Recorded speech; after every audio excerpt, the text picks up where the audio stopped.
Hello everyone, कैसे हैं आप सभी। Welcome back to the channel HSTP vlog. मेरा नाम है साधना। एक बार फिर से आप सभी का स्वागत करती हूं एक नए वीडियो में। मेरे एक सब्सक्राइबर की रिक्वेस्ट थी कि मैं अपना मंथली बजट आप लोगों के सामने शेयर करूं, तो आज का जो वीडियो है उसमें मैं अपना मंथली बजट कैसे बनाती हूँ उस पर है। मैं पूरे तरीके से आपको अच्छे तरीके से बताऊंगी कि मैं अपना मंथली बजट कैसे बनाती हूँ, मैं कौन सा रूल फॉलो करती हूँ अपना मंथली बजट बनाने में। सो फ्रेंड्स, आइए वीडियो को स्टार्ट करते हैं। वीडियो स्टार्ट करने से पहले चैनल में नए हैं तो चैनल को सब्सक्राइब करें। वीडियो पसंद आए तो वीडियो को एक लाइक जरूर करें और ज़्यादा से ज़्यादा लोगों तक वीडियो को शेयर करें, जिससे कि और भी लोग इस वीडियो की हेल्प से फ़ायदा उठा सकें। सो आइए बिना किसी देरी के वीडियो को स्टार्ट करते हुए देखते हैं कि कौन से रूल रेगुलेशन है या कैसे मैं अपना मंथली बजट क्रिएट करती हूँ। तो सबसे पहले मैं आपको बताना चाहूँगी कि अभी लगभग साल 1.5 साल हुए हैं जो कि मैं प्रॉपर वे में, मैं सच बताऊँ तो मैं प्रॉपर तरीके से प्लानिंग, बजट, फाइनेंशियल प्लानिंग करना स्टार्ट किया है मैंने। इसके पहले जो भी मैं खर्चे करती थी, जो मेरी इनकम होती थी, मैं उस हिसाब से, जैसे सभी लोग करते हैं कि देखिए, जब आपके पास पैसे होते हैं और आपको जो मनी मैनेजमेंट की जानकारी नहीं होती है कि कैसे आपको मंथली बजट बनाना है, कैसे खर्च करने हैं, तो बिना प्लानिंग के आप सब कुछ करते थे। मैं भी ऐसे ही करती थी, कोई प्लानिंग नहीं रहती थी, बस पैसे आते थे, खर्च करते जाते थे और जो पैसे बचते थे या कभी कभी पहले ही निकाल लेते थे। जहाँ करना मतलब विदाउट प्लानिंग, सारा कुछ विदाउट प्लानिंग होता था, जो जैसे हो गया वैसे हो गया। एक होता है सिस्टमेटिक प्लानिंग कि हमको मंथली बजट बनाना है, पहले से मेरी प्लानिंग हो जाती है कि भाई इस महीने मुझे इतना खर्च करना है, किन किन चीज़ों पे खर्च करना है। तो पहले मेरी ऐसी कोई प्लानिंग नहीं रहती थी, लेकिन लगभग 2 साल से मैंने मनी मैनेजमेंट से रिलेटेड काफ़ी बुक्स पढ़ी और काफ़ी वीडियोस देखे, जिससे मुझे खुद अनुभव हुआ कि एक अच्छा घर अगर आपको चलाना है तो आपको फाइनेंशियल प्लानिंग आनी चाहिए, अपना मंथली बजट क्रिएट करना आना चाहिए और मनी मैनेजमेंट की पूरी जानकारी होनी चाहिए। तो आज का वीडियो जो है बहुत ही यूजफुल होने वाला है, जिसमें मैं अपना पर्सनल एक्सपीरियंस शेयर करूंगी कि मैं कैसे मंथली बजट अपना बनाती हूँ। तो देखिए, आजकल जो पैसे हम लोग बचाते हैं, पैसे बचाना सभी के लिए ज़रूरी है।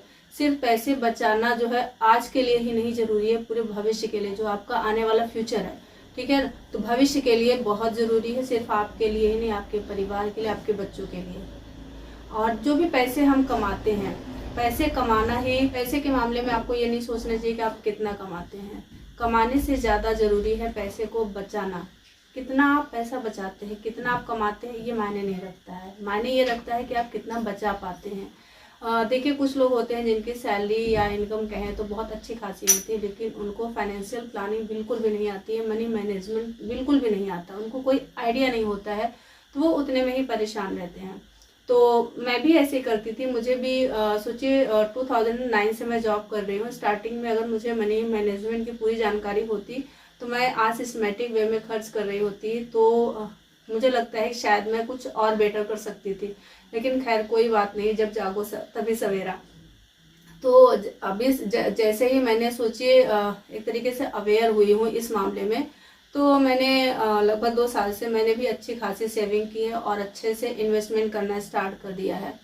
तो अगर आप भी जिस तरीके से मैं अपना बजट प्लान करती हूँ, उस तरीके से आप भी बनाएंगे तो आप बहुत अच्छे से अपना मतलब मंथली बजट क्रिएट कर पाएंगे। और साथ ही जो फ्यूचर में एक तरीके से कहें कि जो भी आपके गोल हैं, चाहे शॉर्ट टर्म गोल हो चाहे लॉन्ग टर्म गोल हो, उसको आप पूरा कर पाएंगे। तो सबसे पहले आपको मनी मैनेजमेंट की जानकारी होनी चाहिए। फाइनेंशियल प्लानिंग जो होती है, हमको पैसे को, जो भी हमारी इनकम हो रही है, उसको किस तरीके से खर्च करना है। आपको मंथली बजट बनाना है, वीकली बजट बनाना है। तो अगर आप अच्छी वेल्थ क्रिएट करना चाहते हैं तो, और फ्यूचर को अपना बेहतर बनाना चाहते हैं, तो आपको हर महीने बजट बनाना है। और बजट कैसे बनाए, अगर आप ये परेशान रहते हैं कि भाई बजट बनाए कैसे, तो पिछली वीडियो में मैं आपके साथ एक बात शेयर करूंगी। पिछली वीडियो में मैंने 16,000 रुपये का एक बजट प्लान किया था। एक मेरे सब्सक्राइबर ने रिक्वेस्ट किया था कि आप 16,000 उनकी इनकम थी और 4,000 रुपये की EMI जाती थी, तो उसमें उन्होंने बोला था कि बजट प्लान करने के लिए। मैंने, देखिए, जो मुझसे कोई, मैं फाइनेंशियल प्लानर हूँ नहीं, तो मैं अपने हिसाब से जो मुझे बेटर लगा, मैंने बेटर देने की कोशिश की। तो लोगों ने, उसमें बहुत सारे लोगों ने कमेंट किया कि इतना 1,500 रुपये में दूध नहीं हो पाएगा, आपने इस चीज़ का खर्चा नहीं निकाला। तो भाई देखिए, जिसकी जितनी इनकम होती है उसी हिसाब से तो प्लान करेंगे। अब आप सोचो कि 1,500 रुपये में दूध नहीं आए, नहीं आएगा। क्यों नहीं आएगा? 1 लीटर पर डे आपको मिल जाएगा तो महीने में अब सोचिए 1 लीटर जितनी आपकी इनकम होगी आप उसी हिसाब से तो खर्च करोगे। अब आपके ख्वाब रहेंगे 1 लाख वाले और आपकी इनकम 15,000 रुपये है, तो ये कैसे पॉसिबल हो सकता है? तो आप कंपेयर अपनी इनकम के हिसाब से करिए। आप 15,000 इनकम वाले का कंपेयर आप 30,000 वाले इनकम के साथ कंपेयर करोगे तो नहीं हो पाएगा। देखिए, अगर आपकी 15,000 रुपये इनकम है तो आपको एक तरीके से आप कहें कि आपको मैनेज करके चलना पड़ेगा। ठीक है, मैनेज करके चलना पड़ेगा। और अगर आपकी अच्छी खासी इनकम है तो आप अच्छे से, आप पूरी प्लानिंग से अच्छे से आप लाइफ को सरवाइव कर पाओगे। तो आज की वीडियो जो है इसमें मैं आपके साथ अब अपनी डायरी में आपको दिखाऊंगी कि मैं कैसे अपना बजट बनाती हूँ। तो जो मैं बजट बनाती हूँ वो मेरा 50-30-20 का रूल होता है। शायद आपने वीडियोस में देखा होगा, यूट्यूब पे आपको बहुत सारी वीडियो मिल जाएगी जिसमें 50-30-20 का रूल मतलब उसमें बताते हैं कि आपको अपना बजट कैसे प्लान करना है। तो मैं भी 50-30-20 के रूल को ही फॉलो करके अपना मंथली बजट बनाती हूँ। अगर आपको नहीं पता है तो आप यूट्यूब पे सर्च कर सकते हैं, आपको बहुत सारी वीडियोस मिल जाएंगी और आपको बहुत सारे सेविंग टिप्स और ट्रिक्स भी मिल जाएंगे आप कैसे करेंगे। तो जो 50-30-20 रूल है, सबसे पहले मैं आपको ये बता दूँ कि जो हमारी इनकम होती है उसका 50% जो पार्ट होता है वो हमको अपनी वांट्स पे, नीड्स पे, जो हमारी ज़रूरतें होती हैं उस पर खर्च करना चाहिए। और 30% जो भाग होता है, पार्ट होता है, वो हमारी डिज़ायर यानी जो हमारी एक तरीके से कहें कि डिज़ायर यानी शौक, अपनी शौक को पूरी करने के लिए 30% उस पर इन्वेस्ट करना चाहिए, खर्च करने चाहिए। जो 20% भाग होता है उसमें हम सेविंग कर देंगे। तो सेविंग से ही पैसे नहीं बढ़ेंगे, सेविंग जो किया हुआ अमाउंट है आप उसको कहीं इन्वेस्ट करेंगे तो आपके पैसे बढ़ेंगे। तो सिर्फ सेविंग पे ध्यान नहीं देना है, सेविंग के साथ साथ आपको इन्वेस्टमेंट पर भी ध्यान देना बहुत ज़रूरी है। तो अभी हम लोग देखते हैं कि जो मैं प्लान करती हूँ वो कैसे प्लान करती हूँ। आप देखिए, आपकी इनकम चाहे जितनी हो, चाहे 10,000 हो, 20,000 हो, 40,000 हो, 50,000 हो, चाहे लाख रुपए हो, अगर आप 50-30-20 के रूल को फॉलो करते हैं तो आपका जो मंथली बजट होगा बहुत अच्छे तरीके से, आपका जो पूरा मंथ होगा आप अच्छे तरीके से आप अपने खर्चे को चला पाएंगे। और उसके बाद भी अगर आपको प्रॉब्लम होती है तो आप थोड़ा सा एक महीने, 2 महीने, 4 महीने थोड़ी सी आपको दिक्कत होगी, पर अगर आप इसको फॉलो करेंगे, आपको ये सोचना है कि मुझे इतने में ही करना है, तो आप उसको कुछ टाइम के बाद आप उस पर सही खरे उतरेंगे। उसके बाद भी अगर नहीं होता है तो आपको ये इस पे ध्यान देना होगा कि जो हम खर्चे कर रहे हैं कहाँ पे कम ज़्यादा हो रहा है। ठीक है, तो आइए हम लोग देखते हैं कि ये 50-30-20 रूल से मैं कैसे अपना बजट बनाती हूँ। तो आप देखिए, मैंने अपनी कॉपी में लिखा है एक रजिस्टर में, जैसे टोटल इनकम जो 100% होती है उसका 50% भाग जो है उसमें क्या क्या खर्च करना है। राशन पे खर्च करना है, जो ज़रूरी बिल्स हैं। ज़रूरी बिल्स क्या क्या हो सकते हैं? बिजली का बिल हो सकता है, हाउस टैक्स हो सकता है, वाटर टैक्स, दूध, फल, सब्जी, बच्चों की स्कूल की फ़ीस और घर का किराया। ये आपको 50% में खर्च करना है। और आता है 30%। इसी तरीके से मैं भी करती हूँ, 50% में ये सारी चीज़ें मैं कवर करती हूँ।